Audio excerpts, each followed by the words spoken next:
Vou botar aqui a história por trás do 11 de setembro. Nostalgia, história. História por trás dos atentados de 11 de setembro? Vamos ver. Olá, meus queridos amigos, tudo bem com vocês? Eu sou o Felipe Castanhari e o Nostalgia História está de volta, sim, mas de uma forma diferente. Como eu percebi que vocês estão curtindo muito a nossa playlist de história, eu resolvi criar um quadro de história um pouco mais rápido de se produzir. O Nostalgia História, como vocês conhecem, irá continuar, sim, normalmente, abordando momentos grandiosos da nossa história, né, naquele formato, com 1 hora, 2 horas de vídeo, vai continuar. Já o Nostalgia História Pocket vai ser um pouco mais curto, mais rápido, abordando temas mais específicos e explicando ele de maneira simples, como eu já faço aqui. E me siga também lá no Instagram, @fecastanhari, porque lá no Instagram eu faço sempre as pesquisas de temas, e os temas mais votados são os que se transformam em vídeo. Então, por favor, me ajude a escolher os temas. Aí, todo mundo aqui viu o vídeo do... O vídeo não, o filme do 11 de setembro? O filme dos sobreviventes, do caralho? Geral viu esse filme? Pô, é um filmaço, mano. É um filmaço, aço. Indicação, inclusive, pra quem quiser ver. Excelente filme. Dos vídeos, me seguindo lá no Instagram, @fecastanhari, sempre que eu fizer a pesquisa lá, vote. E para marcar a estreia do quadro, a gente escolheu um momento bastante recente na história do mundo, o atentado de 11 de setembro. Assim, todo mundo sabe o que aconteceu, Recente? mas aqui você vai entender a história por trás disso. Por que que na manhã do dia 11 de setembro de 2001, as pessoas olharam para o céu e viram isso aqui.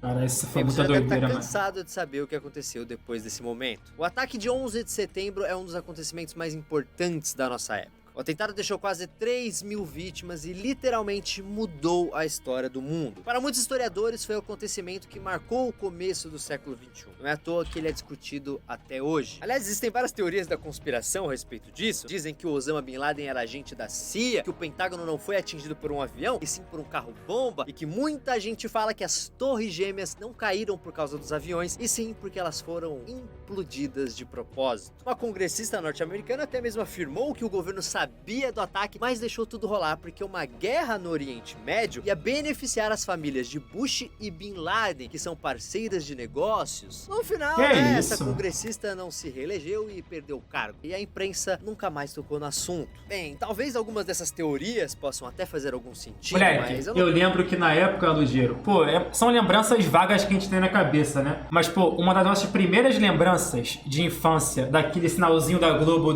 do plantão de notícias, tá ligado? Que vem ter, pô, aquele sinalzinho, esse aqui, né? Globo, vinheta, urgente. Eu acho que isso aqui foi a primeira lembrança que a gente tem do plantão Globo, foi 11 de setembro, assim, de moleque. Isso aqui, entrar no ar. E aí entra a imagem do prédio caindo, moleque. É plantão, é isso. É doideira, mano. Não quero falar delas aqui. Muita gente não faz ideia do porquê do ataque. Isso não pode ser resumido como o Bin Laden era louco e não ia com a cara dos Estados Unidos, porque não foi tão simples assim. Para entender o 11 de setembro, você precisa conhecer a história recente do Oriente Médio. Além disso, precisamos entender melhor a vida de Bin Laden, que serve como um guia de muita coisa que rolou na região nas últimas décadas.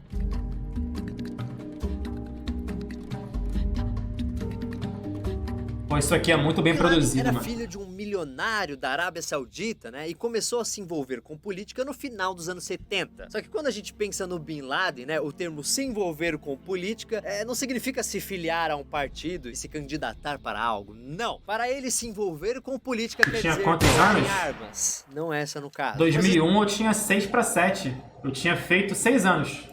Entenderem, no final da década de 70, a União Soviética invadiu o Afeganistão e o Bin Laden estava no meio dos caras que pegarem armas para combater os invasores. E aí, quando os soviéticos foram obrigados a ir embora do Afeganistão em 1989, o Bin Laden já era um herói de guerra naquela região. Isso aconteceu na Guerra Fria, né? E os rebeldes enfrentavam os soldados soviéticos com o apoio dos Estados Unidos, e montaram a Operação Ciclone para dar grana e armas para esses caras. Então, não é aquela história de que o Bin Laden, né, teria sido treinado pela CIA, é um pouco de exagero, mas ele era sim ajudado, mesmo que indiretamente, pelos americanos. Só que o Bin Laden estava cagando para a briga entre Estados Unidos e União Soviética. O negócio dele era defender o islamismo. Por isso, ainda no final dos anos 80, ele uniu vários grupos de guerrilheiros islâmicos e formou a famosa organização Al-Qaeda, cujo nome pode ser traduzido como a base. E ele formou a Al-Qaeda principalmente para lutar em nome da sua religião. The victory electrifies the world of radical Islam.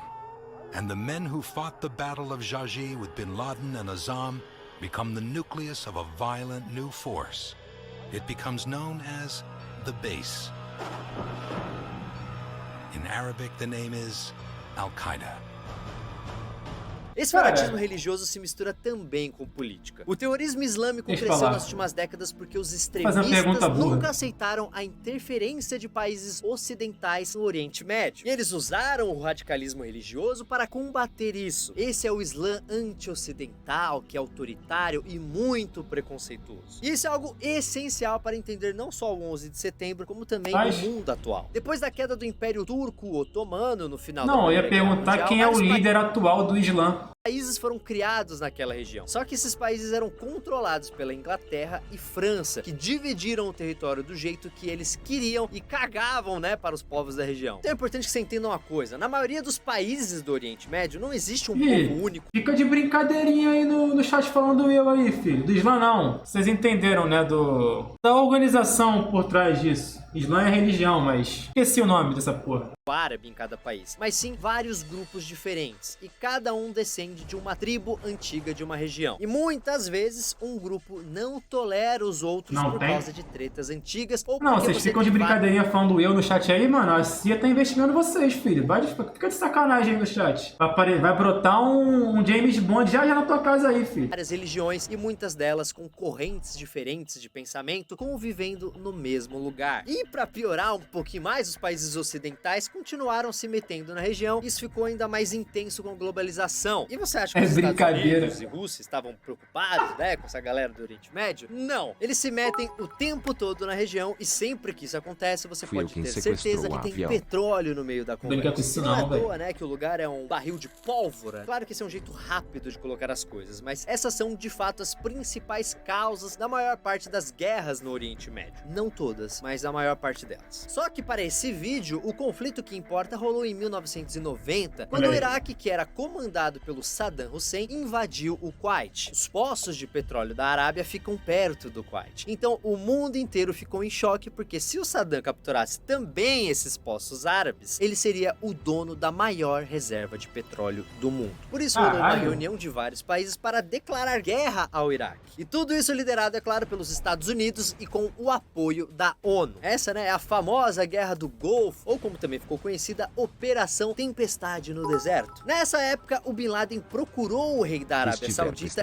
e exigiu que o país fosse defendido somente por muçulmanos. Só que o rei não quis nem saber e abriu as portas. Essa é a parte que você, na sua aula de história, tá dormindo, né, Noia? Tu tá dormindo pra caralho, né? Tu só acorda quando a parte boa, né? O creme de la creme do conteúdo. Portas da Arábia para soldados americanos. Então o Bin Laden, é claro, ficou puto e começou a criticar o governo. Aliás, ele chegou tanto o governo que acabou sendo expulso da Arábia e foi morar no Sudão, na África. Lá no Sudão, ele se aproximou de grupos extremistas islâmicos da África e financiou vários atentados. Um deles foi uma tentativa de assassinato do presidente egípcio. Só que o plano não deu certo e alguns países árabes e os Estados Unidos começaram a fazer pressão em cima do governo do Sudão, que foi obrigado a expulsar o Bin Laden do país. Mais uma vez, Bin Laden expulso de um país. Isso tudo rolou em 1996, né? E o Bin Laden voltou para o Afeganistão. Só que esse período na África foi meio que determinante para que ele se tornasse o Bin Laden famoso, que todo mundo conhece. Não porque ele começou a participar de atos terroristas, e sim porque ele mudou o seu modo de pensar.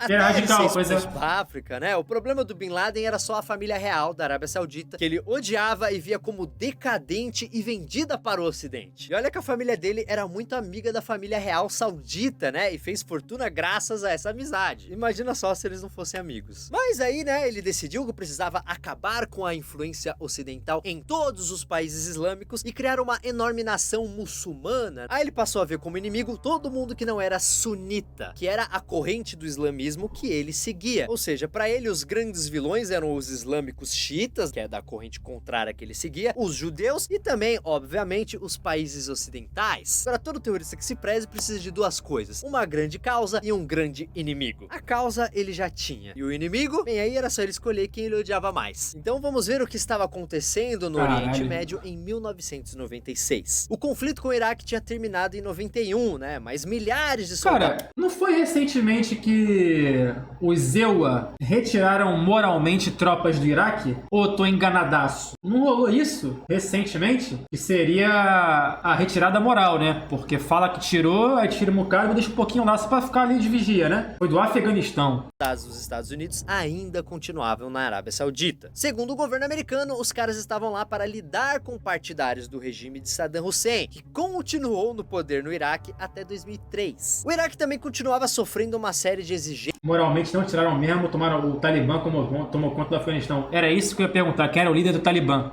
Financeiras e Era isso que eu ia perguntar. embargos comerciais da comunidade internacional. Eu ia perguntar Quando isso começou, a ONU e os Estados Unidos afirmaram que o objetivo era acabar com as armas iraquianas de destruição em massa. Só que já havia passado anos desde o início da guerra e nada havia sido encontrado. Enquanto isso, a economia no país estava cada vez pior. E a aliança entre Estados Unidos e Israel continuava rolando de vento em popa. Os laços de amizade entre os americanos e os israelenses são históricos, políticos e culturais. E como os Estados Unidos precisavam de um aliado forte no Oriente Médio, o Estado de Israel sempre foi esse amigo fiel. Isso era o que rolava no mundo, né? Mas o Bin Laden tinha uma maneira própria de enxergar tudo isso. Para ele, as tropas americanas não continuavam na Arábia Saudita para proteger o país da ameaça do Saddam Hussein, e sim para transformar o país numa colônia dos Estados Unidos, bem no meio do mundo islâmico. E tem um problema pior, a cidade de Meca, capital mundial do islamismo, fica na Arábia Saudita. Para Bin Laden, os americanos ali na sua terra sagrada corrompiam a sua religião, e isso era inaceitável. Outra coisa, o Bin Laden achava que os embargos comerciais contra o Iraque não tinham nada a ver com armas de destruição em massa, e sim com um plano dos Estados Unidos para massacrar o povo iraquiano, que é quase todo composto por muçulmanos. Terceiro, os árabes e os israelenses se odeiam. E essa briga é muito antiga, e um dos principais motivos é que eles disputam terras que os dois lados acreditam que são sagradas. Então, pro Bin Laden, quem é aliado de Israel também é seu inimigo. Ou seja, os Estados Unidos estavam no meio de tudo aquilo que o Bin Laden odiava. Então, foi fácil para ele escolher o seu grande inimigo. E a gente pode dizer que foi aí que os atentados de 11 de setembro começaram. Dá uma Em chugada? 1996 e 1998, Dá uma chugada ao o Bin Laden cacete, emitiu moleque. duas Fatwa, que são decretos islâmicos declarando guerra aos Estados Unidos. No primeiro, ele exigia que os americanos abandonassem lugares sagrados do islamismo. No segundo, ele, junto com outros líderes islâmicos radicais, autorizava a morte de americanos e judeus em qualquer lugar.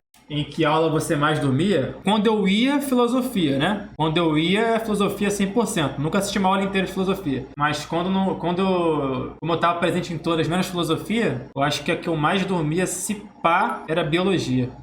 Esse Então, documentário a história, fala sobre claro, os vai irmãos contar Jamin que o Bin Rabin Laden declarou Jatikomi. guerra aos Estados Jatikomi, Unidos, né? mas na cabeça dele, a coisa era diferente. Pro Bin Laden, os Estados Unidos já tinham declarado guerra ao islamismo. Quando esses decretos rolaram, o grande vilão que existia no Oriente Médio, ao menos pra mídia ocidental, ainda era Saddam Hussein. Mas alguns meses depois do decreto religioso de 1998, um atentado rolou com as embaixadas americanas no Quênia e na Tanzânia, explodindo no mesmo dia. Car bombs exploded outside the U.S. embassies in Nairobi and Dar es Salaam on the Hey. morning of August 7th, 1998.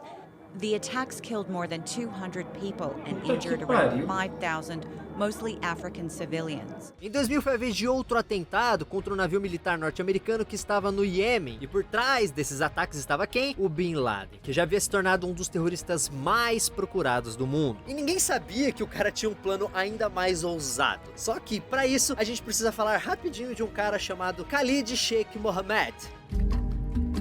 Khalid Sheikh Mohammed. Caralho. Todo mundo se lembra do nome do terrorista, né? Khalid Sheikh Mohammed. Afinal, é impossível esquecer o homem por trás do terror que rolou em 15 de janeiro de 1995. O dia começou com a notícia do assassinato do Papa João Paulo II. Ele estava visitando as Filipinas e morreu devido a uma explosão causada por um terrorista disfarçado de padre que fez um ataque suicida com uma bomba. O mundo nem teve tempo de entrar em choque, né? Poucas horas depois, 11 aviões que viajavam entre os Estados Unidos e a Ásia e estavam lotados de passageiros explodiram quase que simultaneamente. Foram cerca de 4.000 pessoas mortas. E o Tá terror, doideira, né, infelizmente, mano? ainda não havia acabado. Todo mundo ainda estava tentando entender o que estava acontecendo quando um pequeno avião carregado de explosivos se chocou com o quartel-general da CIA, deixando mais de centenas de mortos. Foi um dia que certamente nunca será esquecido.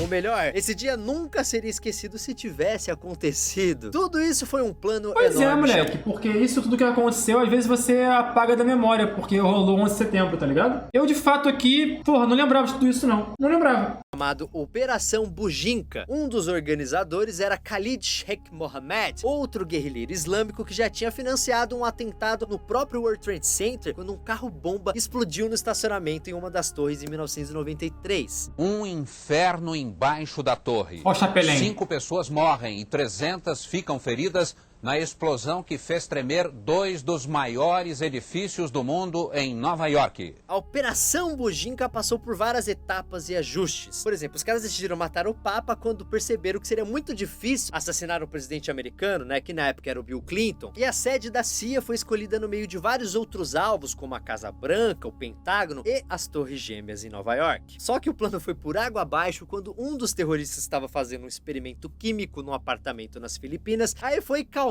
um incêndio sem querer. O cara foi preso e o plano acabou sendo descoberto alguns dias antes de ser executado. Puta que pariu, ainda bem, né? The larger plan from being executed was little more than a lucky break. Authorities discovered a computer with Bojinka project plans, along with chemicals and what appeared to be bomb-making materials at Yusuf's Manila apartment after a fire. E o que acontece? O Bin Laden foi um dos sujeitos que financiou a Operação Bujinka. Em 1996, o Khalid conversou com o Bin Laden sobre como a ideia de usar a vida. Aquilo tudo não aconteceu. É por isso que eu não lembro, caralho. Entendeu? A referência? Não aconteceu porque eu não lembro. Eu não lembro porque não aconteceu. Tá tudo explicado agora. Falei, caralho, não lembro de fato porque não aconteceu. Eu não sou um alheio, entende? Eu não sou um otário qualquer. Eu tenho memória. Aviões no ataque terrorista poderia ser reaproveitada. E aí, em 1998, depois de explodir as embaixadas americanas lá no Quênia e na Tanzânia, o Bin Laden decidiu levar a guerra para dentro dos Estados Unidos e acabou dando sinal verde para o plano. No começo, o Bin Laden ia só financiar a operação, mas ele acabou assumindo o controle de tudo. Ele ajudou a escolher os alvos do ataque e também a selecionar os terroristas que participariam do atentado e que começaram a entrar nos Estados Unidos em 2000 e 2001. Tá, mas os Estados Unidos sabia que estava rolando tudo isso? Bem, em 2000 a CIA desconfiava que a Al-Qaeda iria fazer algum atentado grande, só que eles achavam que seria na Arábia ou em Israel. Eles não suspeitavam da ousadia de Bin Laden. E se liga só, em 2001 os caras perceberam que alguns terroristas estavam na América e que uma parte deles estava frequentando escolas de aviação e alguma coisa envolvendo sequestros de avião ia rolar. Hoje, né, quando a gente pensa nisso, dá vontade de gritar pros caras: porra, mano, é claro que os caras vão sequestrar o avião, mano. Eles vão sequestrar o avião, vão jogar nas torres. Só que hoje é muito fácil falar, né? Na época os caras não tinham certeza de nada porque precisavam juntar pequenas informações enviadas por agentes.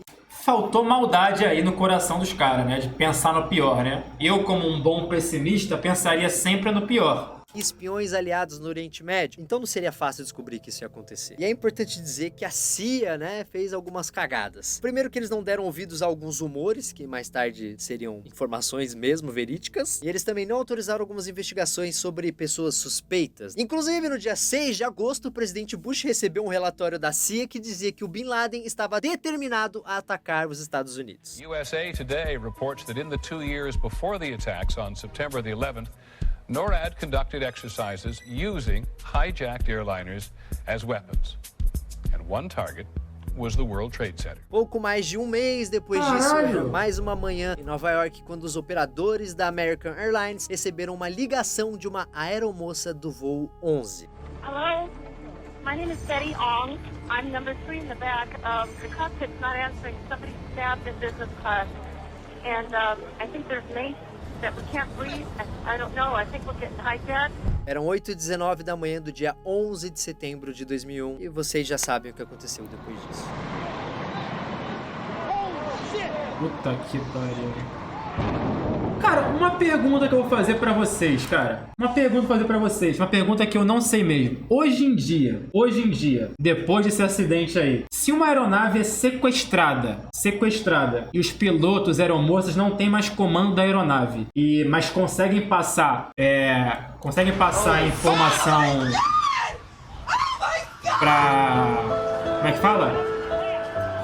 Pra central de voo, eles podem ser abatidos? É pra bater? Tipo assim, tem a carta branca pra bater? Hoje em dia já tá liberado pra bater? Porque eu não sei se nessa época tava liberado pra abate, entendeu? Porque assim, óbvio, né, mano? É muito triste pra quem tá dentro do avião. Mano, é trágico pra quem tá dentro do avião. Mas se você tem um avião onde pessoas armadas estão no comando na intenção de fazer merda, tu tem que poupar quem tá fora do avião, tá ligado? Tipo assim, tu tem que entender que ali dentro do avião a chance de consertar é muito difícil. Quase impossível, mas pode matar muita gente fora. Então meio que é complicado pra caralho essa escolha, né? É muito complicado, porque, tipo assim, quantas pessoas não morreram a mais das pessoas que estavam no avião? Tem alguma matéria, cara, que eu não lembro qual é a matéria que eu estudei essa porra, foi na aula teórica de direção, mano.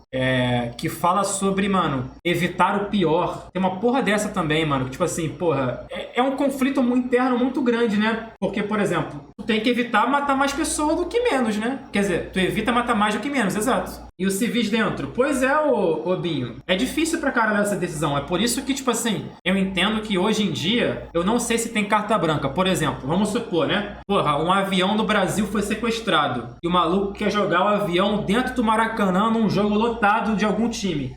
Tô dando esse exemplo. Eu não sei se esse cara pode interceptar o avião no céu, pra não matar, porra, 100 mil pessoas. Eu não sei se pode acontecer isso. Eu queria saber se existe esse mundo que interceptam, entendeu?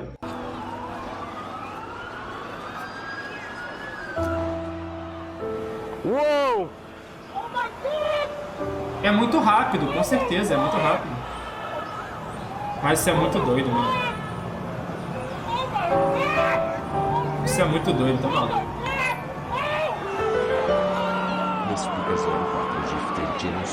Obrigado, Lespica, mano. Porra, dropou 50 subs aí, pô, mano. Deus te abençoe. Pô, você quer como te agradecer, meu velho. Lespica voltou aí, muito obrigado, mano. E o mundo nunca mais foi o mesmo. Os efeitos do atentado não foram apenas as vítimas. O planeta inteiro sofreu consequências disso. Os Estados Unidos, através de George W. Bush, declararam guerra ao terror. Our war on terror begins with Al-Qaeda, but it does not end there. It will not end until every Salve, meu rei, como é que você tá, terrorist Lespicão? Muito obrigado, hein, mano, pelo apoio ao canal que você tem dado aí, cara, de verdade. Stopped and defeated. Mandando cada vez mais tropas para o Oriente Médio. E vários países aliados dos americanos também entraram nessa briga. Muitas pessoas ainda se lembram do que aconteceu depois. O Bin Laden se escondeu no Afeganistão, então os Estados Unidos invadiram o país em 2001 e rolou a Guerra do Afeganistão. On my orders, the United States military has begun strikes against Al-Qaeda terrorist training camps and military installations of the Taliban regime in Afghanistan. 2 anos depois, os Estados Unidos invadiram também o Iraque, começando uma guerra que tirou o Saddam Hussein do poder. E o cara acabou preso e em 2006 foi executado. Mas foi só depois de 10 anos caçando implacavelmente o Bin Laden que os caras finalmente conseguiram matar ele em 2011 no Paquistão. Isso rolou na Operação Lança de Netuno, quando vários soldados de elite dos Estados Unidos localizaram a casa que estava sendo usada como esconderijo pelo Bin Laden e invadiram o local com o suporte de agentes da CIA, e o terrorista foi morto no tiroteio. Tonight, I can report to the American people and to the world that the United States has conducted an operation that killed Osama bin Laden, the leader of Al-Qaeda, and a terrorist who's responsible for the murder of thousands of innocent men, women, and children.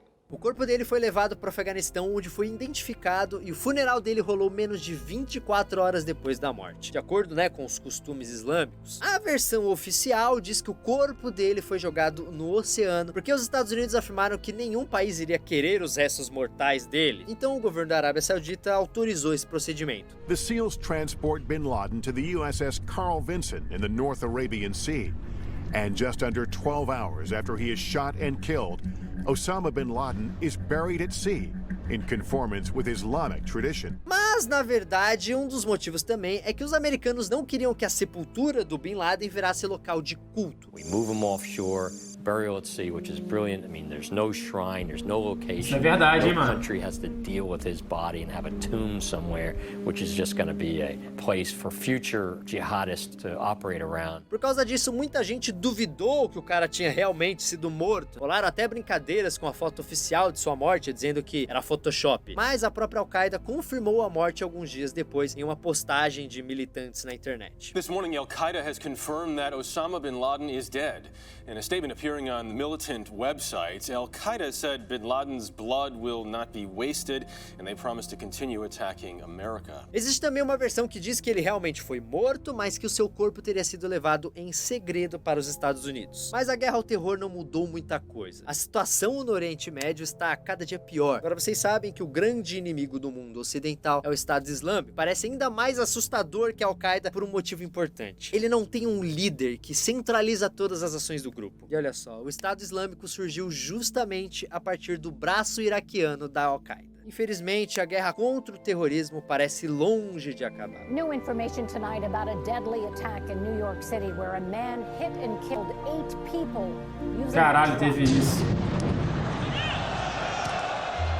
A second blast through the Lembram em Paris essa porra aí? Terror in the heart of Paris. Masked and heavily armed, 2 men entered the building in the center of the French capital late this morning and began firing. Basta a gente olhar os números de mortos por atentados que tivemos nos últimos anos. Pra vocês terem uma ideia, em 2001 o número total de mortos foi de 7.743. Já em 2016 esse número subiu para 34.676 mortes. O terrorismo sempre vai se manifestar através do preconceito, da intolerância e de uma visão distorcida da religião, que acaba cegando as pessoas. Essas ideologias radicais vêm deixando vítimas pelo mundo todo. E por mais que existam milhares de muçulmanos que não compactuam com esse pensamento, eles também acabam se tornando vítimas dessa violência. Países como Iraque, Afeganistão e Síria, onde a grande maioria da população é muçulmana. Mano, de verdade, o radicalismo religioso matou já milhões e milhões de pessoas. É um dos troços, mano, mais problemáticos do mundo hoje em dia, mano. O radicalismo religioso já matou muita gente. É um dos piores problemas que a gente tem hoje no mundo, mano. E não é só matar recentemente, não. Matou há séculos. Diversas guerras foram feitas por conta de radicalismo religioso, mano. É um troço de maluco, velho. É um troço que é um problema que o mundo tem há séculos. Mano, são os que mais sofrem com mortes causadas por terroristas no mundo. Agora, se o terrorista não aceita nada diferente daquilo que ele acredita, é o nosso papel fazer exatamente o contrário disso, aceitando a diversidade de pensamento, sobretudo em relação a temas como religião e política. E esse foi o Nostalgia Pocket 11 de setembro. Espero que vocês tenham gostado desse formato. Se vocês curtiram esse estilo de vídeo de história mais curto, deixe o seu gostei. Nostalgia Pocket. É muito importante você deixar o seu gostei para eu saber se vocês gostaram desse formato e quer que eu faça mais. Bom vídeo, tá? Ele sempre produz bons documentários, o Castanhari, mano. Sempre com bons documentários.